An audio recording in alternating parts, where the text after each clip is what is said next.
Bonjour, aujourd'hui on commence la séance numéro 2 sur le chapitre 14, application à la proportionnalité. Et on commence par l'exercice numéro 2, la correction. Ensuite on verra donc la réponse à la petite vidéo que je vous ai mis en lien pour ceux qui l'ont faite. Et puis ensuite on terminera donc la partie 2 sur les pourcentages, comment déterminer un pourcentage. Donc on verra l'opération inverse.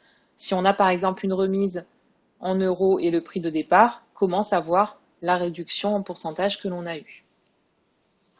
Donc là, on revient dans un premier temps donc, sur les pourcentages d'une quantité. Donc calculer les quantités suivantes, 50% de 300 euros.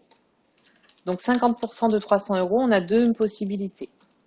Quand on calcule un pourcentage de quelque chose, on utilise tout le temps la multiplication. Donc on transforme le pourcentage en fraction et ensuite on multiplie par la quantité. Donc on peut faire de la manière suivante, 50 sur 100 fois 300. Donc on calcule d'abord la fraction, 50 sur 100, ça fait 0,5 et on multiplie par 300.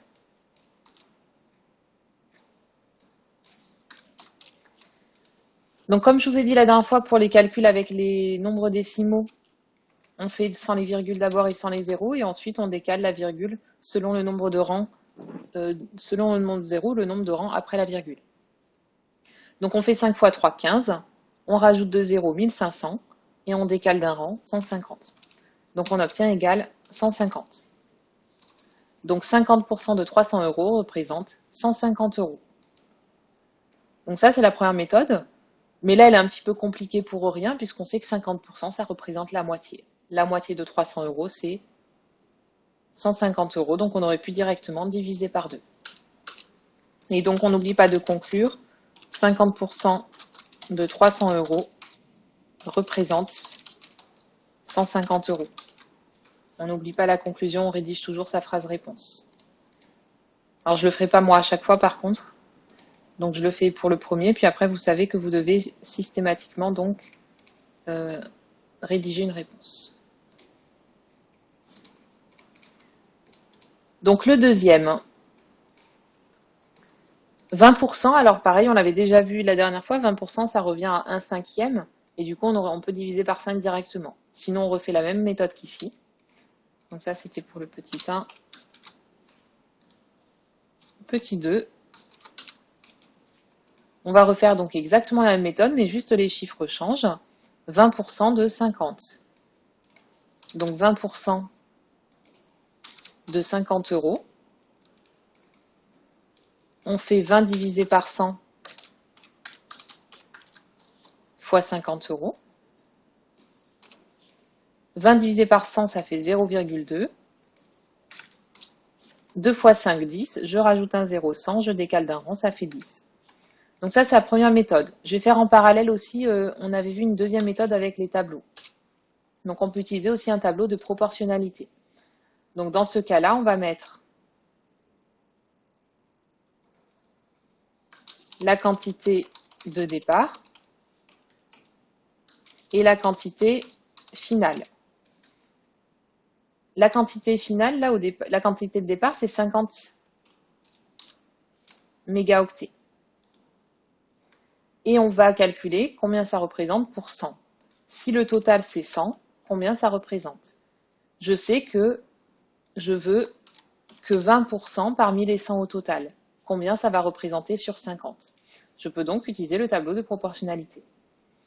20%, ça veut dire 20% mégas. Bah pour 50 mégas, donc on peut utiliser le coefficient de proportionnalité, etc. Mais là, on peut voir aussi, deuxième méthode, que pour passer de la ligne, la colonne ici, on va tout simplement diviser par 2. Si ça représente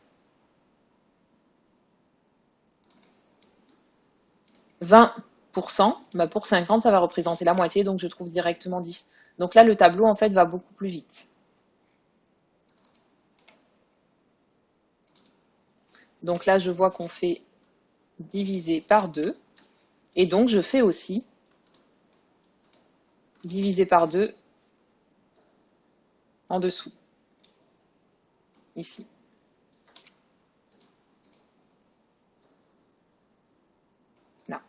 Et donc 20 divisé par 2 et j'obtiens 10. Donc voilà comment on peut aussi utiliser le tableau. Donc à vous de voir la méthode que vous préférez.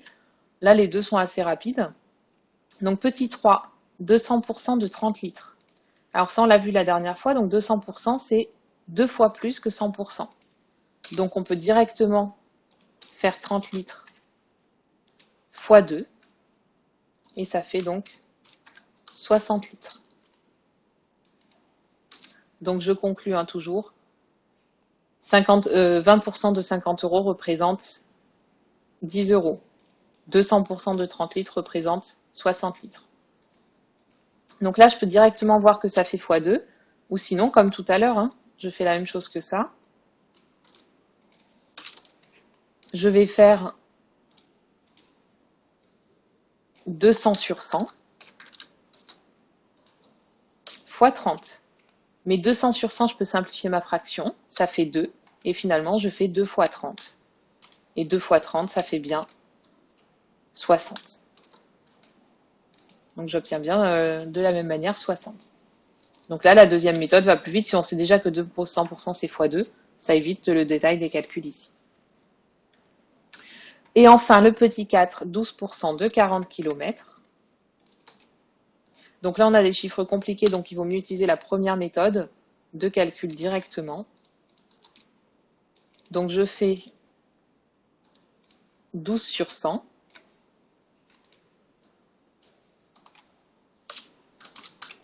fois 40. Je simplifie d'abord ma fraction, je mets en écriture décimale. 12 divisé par 100, ça fait 0,12. Et je multiplie par 40. Je fais 4 fois 12, ça fait 48. Je rajoute un 0, ça fait 480, mais je dois décaler de 2 rangs. Et donc ça fait 4,8. Ou 4,80, c'est la même chose. Je refais la phrase de conclusion pour bien préciser qu'il faut rédiger donc à chaque fois. Donc ici, on peut conclure que 12% de 40 km représente 4,8 km. Donc voilà pour la correction de l'exercice numéro 2. On passe maintenant à la deuxième partie sur les pourcentages, déterminer un pourcentage. Donc cette fois, on va voir l'opération inverse. On a vu précédemment que si on a un pourcentage, on va pouvoir calculer une quantité. Et là, on va voir qu'à partir des quantités, on peut déterminer quel pourcentage de la totalité ça représente. De la même manière, on va pouvoir utiliser un tableau de proportionnalité ou sinon utiliser la notion de proportion qu'on a déjà vue auparavant. Donc petit 2, déterminer un pourcentage. Donc vous prenez votre cahier de leçon et à la suite vous recopiez au fur et à mesure de la vidéo toute la partie leçon. Un pourcentage est une proportion exprimée en écriture fractionnaire dont le dénominateur est 100. Donc on va voir un exemple. Un ordinateur coûte 200 € et bénéficie d'une réduction de 50 €. Quel pourcentage de réduction le vendeur a-t-il accordé? Donc on va calculer la proportion. La proportion, ça se calcule toujours de la manière suivante, comme on a déjà vu. Au numérateur, on va mettre ce à quoi on s'intéresse. Et puis au dénominateur, on va mettre la totalité. Donc ça, c'est juste une parenthèse, on n'est pas obligé de le marquer, c'est un rappel. Vous ne le marquez pas, vous me le marquez dans la marge au plat papier, juste en souvenir. Donc ici, on va avoir la quantité choisie. C'est-à-dire ici, on parle de la réduction. Et puis en bas, au dénominateur, on va avoir la quantité totale. C'est-à-dire ici, le prix de départ de l'ordinateur. Donc ça, vous le marquez juste entre parenthèses, dans la marge, c'est le rappel de calcul d'une proportion. Et donc ici, on va avoir 50 sur un total de 200. On a une réduction de 50 sur un total de 200 et on transforme en pourcentage. Donc pour transformer en pourcentage, on peut tout simplement simplifier la fraction. 50, c'est 25 fois 2 et 200, c'est 100 fois 2. Et donc on peut simplifier la fraction puisqu'il y a un facteur commun qui est 2. Et donc il reste 25 sur 100. Et 25 sur 100 représente, c'est une fraction donc sur 100, et ça représente donc 25%.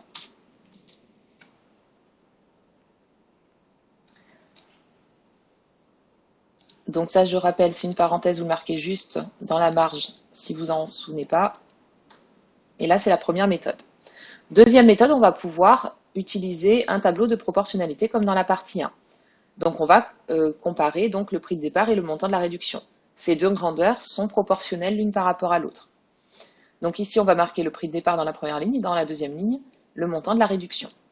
Ici, on sait que si le prix de départ,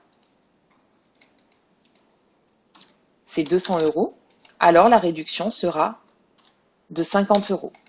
Et on cherche le pourcentage. Le pourcentage, c'est toujours sur un total de 100. C'est-à-dire que on cherche la réduction si le prix de départ, c'est 100. Quelle sera la réduction si le prix était de 100 et non pas de 200? Donc c'est un tableau de proportionnalité. Donc là, on peut trouver le coefficient de proportionnalité. En rappel, je vais le marquer ici aussi. Vous le marquez dans la marge au papier juste. Un coefficient de proportionnalité. Ça se calcule de la manière suivante.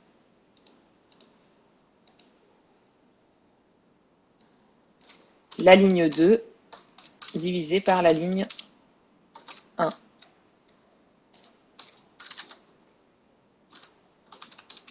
Donc soit on peut le trouver de tête, soit on fait le petit calcul ligne 2 divisé par ligne 1. Donc là, on peut voir qu'on a toujours deux possibilités, la multiplication et la division.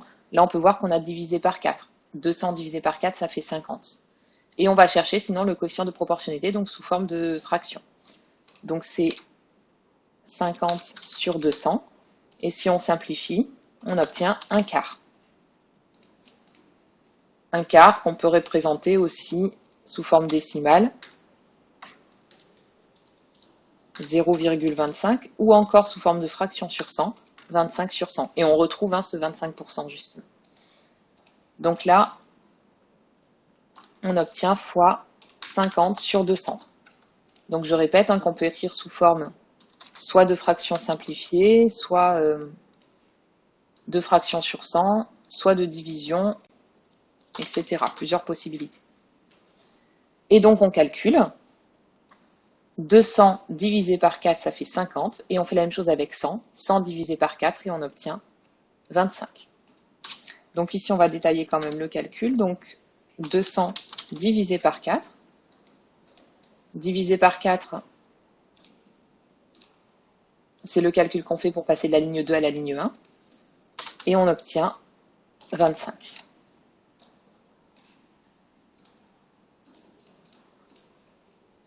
Donc ici, on obtient bien 25. Donc la réduction est de 25 pour un prix de départ de 100. Donc ça, c'est ce que représente cette ligne du tableau.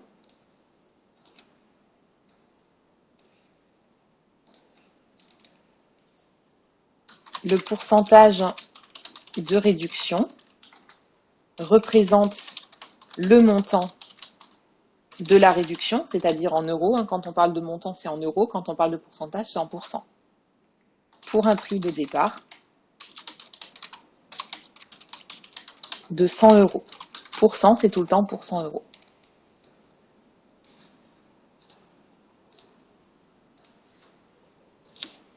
Et donc, en conclusion, on peut déterminer donc le pourcentage. Le vendeur a accordé une réduction de 25%. Donc, c'est 25% quel que soit le prix de départ, mais selon le prix, ça va être donc 25 € si c'est 100 €, 50 € si c'est 200 €, etc. La réduction est proportionnelle au prix de départ. Donc, on va terminer cette séance par un exercice là-dessus. On va étudier le pourcentage de composition de chaque ingrédient composant une célèbre pâte à tartiner. Et puis on terminera par la petite vidéo que je vous ai donnée la dernière fois, en utilisant le tableau de proportionnalité sur les comparaisons de prix des robots cuiseurs célèbres en ce moment. Donc dans la partie exercice, vous allez prendre l'exercice numéro 4, dont voici donc la composition d'un pot de pâte à tartiner de 400 g. Donc le pot contient 400 g de pâte à tartiner au total. Dans ces 400 g, il y a 200 g de sucre, 80 ml d'huile de palme, 52 g de noisettes, 29 g de cacao et 26 g de poudre de lait. Quel pourcentage représente chaque ingrédient par rapport à la totalité du pot? Vous pouvez mettre pause sur la vidéo et effectuer l'exercice dans un premier temps seul. On peut le faire comme on avait vu la dernière fois sur tableur, éventuellement, où on va voir comment rentrer une formule, puisqu'en fait, pour chaque ingrédient, la méthode va être la même. Donc une fois qu'on l'a fait pour un ingrédient, le tableur va calculer automatiquement pour les autres ingrédients. C'est l'avantage du tableur. Donc vous pouvez éventuellement le faire sur tableur si vous voulez. Donc commencez, si vous n'avez pas réussi donc à le démarrer cet exercice, vous commencez par faire un tableau. Donc qu'est-ce qu'on va mettre dans le tableau? On cherche la composition par rapport à la totalité du pot. Reprenez éventuellement ce qu'on vient de voir ici. Donc on a toujours la quantité que l'on choisit et le total. Donc identifiez quelle est la quantité choisie, quelle est la quantité totale et on remplit donc le tableau. Vous mettez pause sur la vidéo et vous commencez à construire un tableau. Donc on va avoir la quantité totale. Donc la quantité totale ici, c'est le pot de pâte à tartiner.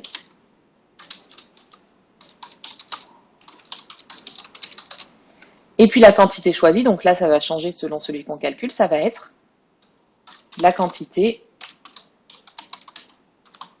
de l'ingrédient auquel on s'intéresse. Donc là on va d'abord s'intéresser au sucre. Donc complétez le tableau uniquement pour le sucre. Tout le reste on s'en occupera donc après. Donc là vous complétez, on va compléter donc on va s'intéresser qu'à 4 cases. Sur les 4 cases, il y a 3 informations que vous pouvez compléter, la 4e qu'il va falloir calculer. La 4e étant celle que l'on recherche. Donc mettez pause sur la vidéo et complétez. Donc on sait qu'il y a 200 g de sucre pour un total de 400 g de pâte à tartiner. Première information. Et ensuite on cherche le pourcentage. Donc le pourcentage, c'est comme si le pot de tarte à tartiner, il faisait combien? Complétez ici la cellule, donc c'est 1. Donc pourcentage, vous mettez pause sur la vidéo, vous complétez. C'est comme si le pot il faisait donc 100 g. Pourcent, c'est pour 100 g. Et on complète donc ici la 4e proportionnelle. Donc là, vous pouvez compléter soit à l'aide d'une formule si vous êtes sur tableur, ou sinon vous trouvez le coefficient de proportionnalité, ou le calcul aussi sur les colonnes, etc. Comme on a déjà vu précédemment dans le chapitre proportionnalité. Vous mettez pause sur la vidéo et vous déterminez donc la quantité de sucre lorsque le pot de pâte à tartiner fait 100 g.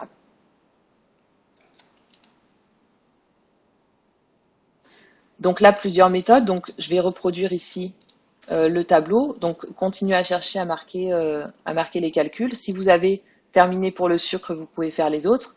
En attendant, ici, je vais construire donc le tableau où on va mettre donc la quantité de pâte à tartiner.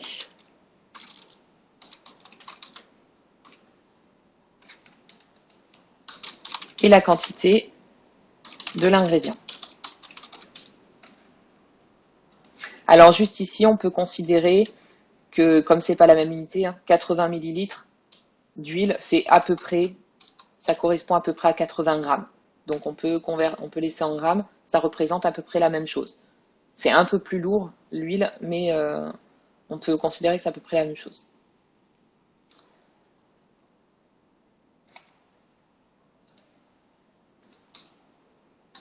Donc ici on a 400, ici on a 100, et ici on a 200.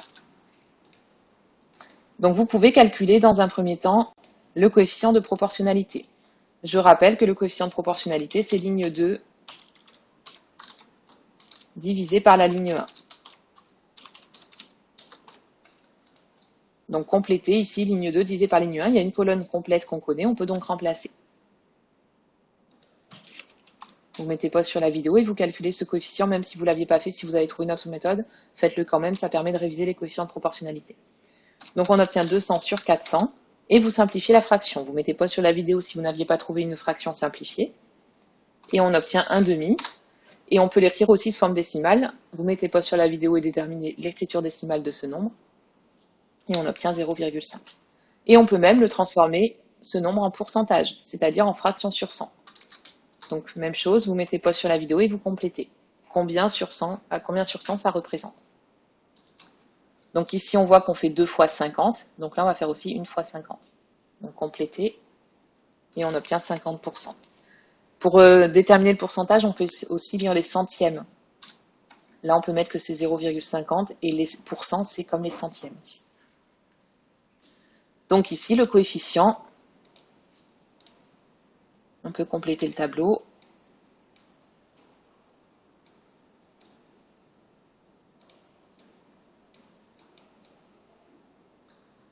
C'est donc 50%.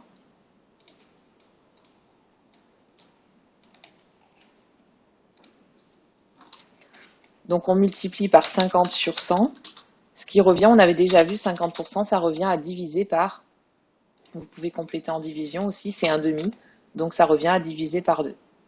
On peut le voir d'ailleurs, 400 divisé par 2, ça fait 200, donc pour 100, on va faire la même chose. Et on obtient donc 50. Alors ici, on va faire le lien avec le tableur, donc on va marquer la formule. Donc une formule, ça commence toujours par égal. Et donc on a dit qu'on divisait par 2, donc je vais tout simplement prendre le 100 ici, et je divise par 2. Et j'obtiens le résultat. Donc voilà pour le sucre. Donc pour les autres ingrédients, c'est la même chose. Alors le coefficient, par contre, va être différent, hein. On n'a pas du tout la même proportion de sucre que des autres ingrédients. Par contre, le calcul du coefficient de proportionnalité, ça va être la même chose. Et ici, vous allez donc modifier la quantité de l'ingrédient. Donc pour utiliser le tableur, en fait, donc ici j'ai mis divisé par 2, mais ce coefficient de proportionnalité va changer. Par contre, le coefficient de proportionnalité, on le calcule toujours de la même manière. Donc on multiplie par le coefficient de proportionnalité, et le coefficient de proportionnalité, c'est toujours la ligne 2 divisé par la ligne 1. Et donc en faisant ça, ma cellule B2 ici, elle va changer, mais dans mon tableur, du coup, ça va recalculer en fonction de ma quantité d'ingrédients. Donc là, je vais faire pareil avec l'huile de palme. Donc je vous ai dit que les millilitres et les grammes, ça représente à peu près la même chose. Donc ça ne pose pas de souci ici dans le tableau. Donc vous complétez de la même manière la partie de l'ingrédient pour déterminer ensuite le pourcentage. Vous mettez pause sur la vidéo et puis vous traitez donc les quatre autres ingrédients de la même manière. Vous mettez pause sur la vidéo, une fois que vous avez terminé, vous reprenez la vidéo. Donc on passe à la correction. Ici, je vais regarder donc l'huile. Donc là, j'ai multiplié par le coefficient de proportionnalité. Donc, si je mets ma quantité ici, ça va recalculer automatiquement le pourcentage. Donc ici, c'est 80 grammes, et ça me calcule donc le pourcentage. Donc, ici, je complète 80, je calcule le coefficient de proportionnalité, 80 sur 400, et je simplifie la fraction. Si vous ne l'aviez pas trouvé, maintenant que vous avez la fraction, essayez de la simplifier tout seul, remettez pause sur la vidéo de nouveau. Donc on obtient en simplifiant par 10, 8 sur 40. Et en simplifiant par 8, on obtient 1/5. Et on calcule en écriture décimale, soit de tête, soit éventuellement la calculatrice. Vous mettez pas sur la vidéo si vous ne l'aviez pas fait. Et on obtient 0,2. Et on peut même transformer en pourcentage. Même chose, vous le faites si vous ne l'aviez pas fait. Et on obtient 20%. Donc je vais faire en fait 100 fois 20%. Donc 20%, c'est le coefficient de proportionnalité, et ça signifie ici que je vais avoir 20 pour un total de 100. Donc ici, comme calcul dans mon tableur, j'ai fait 100 fois le coefficient de proportionnalité, 80 sur 400. Et j'obtiens 20. Donc 80 sur 400, qui représente aussi 1/5, 0,2 ou 20 sur 100, ça représente le coefficient de proportionnalité. Alors on n'oublie pas de conclure au fur et à mesure. Donc je rappelle que pour le sucre, on a dit que donc, le sucre représente 50% de la pâte à tartiner. L'huile de palme représente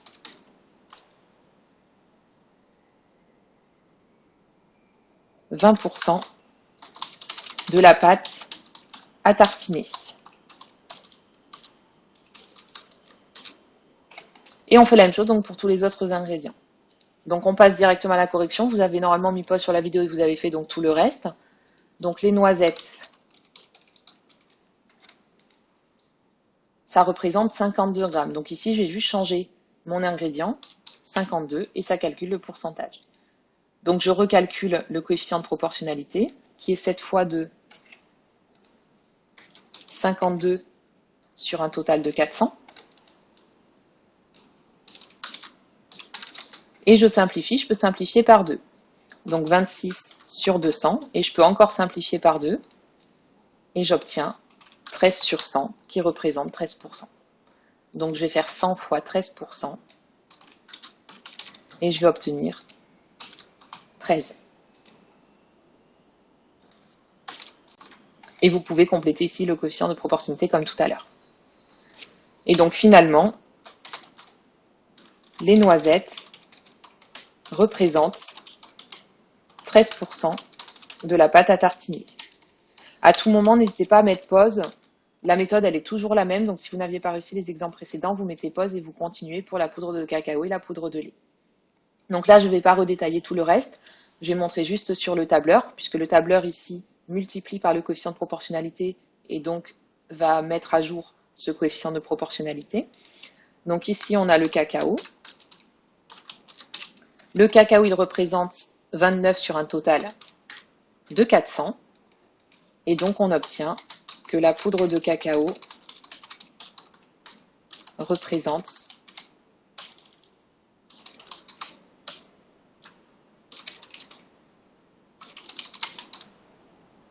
7,25% de la pâte à tartiner.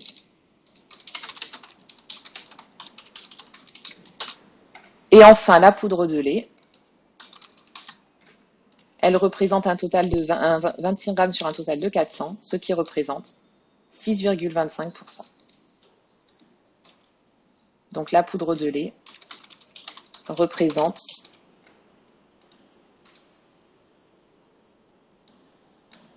6,5% de la pâte à tartiner. Et on termine donc par la vidéo sur les robots cuiseurs pour ceux qui l'ont fait. Si vous ne l'avez pas cherché, vous pouvez arrêter là la vidéo et on verra donc la séance numéro 3 la prochaine fois. On va passer cette fois à une autre application de la proportionnalité, les échelles. Donc dans cette vidéo, je vais résumer les informations qui étaient données dans la vidéo. Vous n'avez peut-être pas identifié d'erreur. Donc je vais refaire la liste des informations et vous pourrez rechercher l'erreur qui a été faite. Donc en fait, on s'intéresse à deux robots cuiseurs. Un qui coûte 1200 €, le plus célèbre, le plus vendu. Et puis un autre qui a fait concurrence au fil des années donc à ce robot cuiseur d'une autre marque qui coûte 700 €.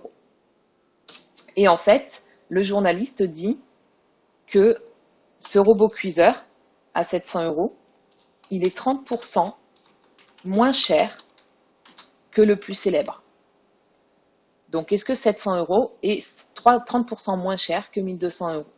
Donc, vous pouvez utiliser, quelle est l'erreur ici? Est-ce que ces chiffres sont bons? Et utiliser un tableau de proportionnalité pour y répondre. Donc, si vous n'aviez pas identifié ces informations et l'erreur, vous pouvez mettre pause sur la vidéo et à l'aide de la séance d'aujourd'hui, essayer de rechercher. Donc, on va faire pour ça un tableau de proportionnalité, puisqu'on parle de pourcentage. Donc, on a le prix de départ. Et puis on va voir la réduction que représente le deuxième. Il dit ici que 700 €, ça représente 30% de moins, c'est-à-dire 30% de réduction par rapport au plus cher. Quels sont les prix de départ ici que je vais mettre et quelles sont les réductions accordées?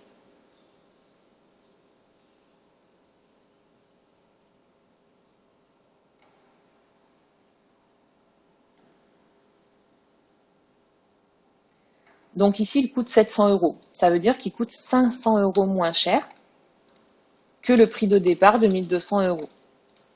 Alors, quel pourcentage ça représente? La réduction entre les deux, la différence de prix, elle est de 500 €. Est-ce que cela représente une réduction de 30%? Est-ce qu'il est 30% moins cher? Donc, vous pouvez mettre pause sur la vidéo. Maintenant que vous avez le tableau, vous pouvez essayer de déterminer le pourcentage. Donc, on calcule le coefficient de proportionnalité, 500 sur 1200, et on transforme en fraction sur 100.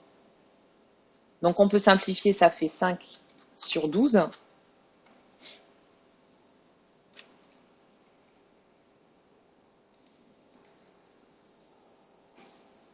Donc soit on transforme en pourcentage si c'est facile à calculer, ou en écriture décimale si ce n'est pas une... Si c'est une... On évite les valeurs approchées, mais là le but c'est de savoir si c'est 30%. Donc on peut déterminer l'écriture décimale aussi et voir si ça tombe pile sur 30% ou pas. Donc en écriture décimale, on obtient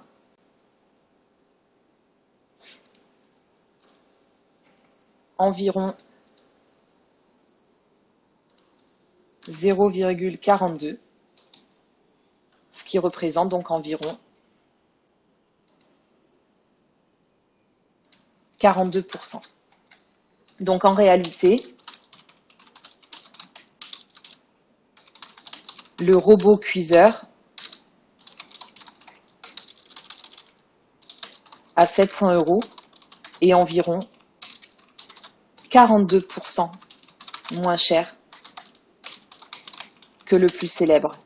Donc là, il y a une grosse différence entre l'information qu'il donne et la réalité. Donc voilà à quoi peut servir les pourcentages. Il y a souvent beaucoup d'erreurs donc à la télévision et on vous induit en erreur donc sur les informations, sur des proportions, parfois des statistiques aussi éventuellement, etc. Donc là, il y a 42% de réduction, ce qui représente beaucoup plus que ce qui est annoncé par le journaliste. Voilà pour aujourd'hui.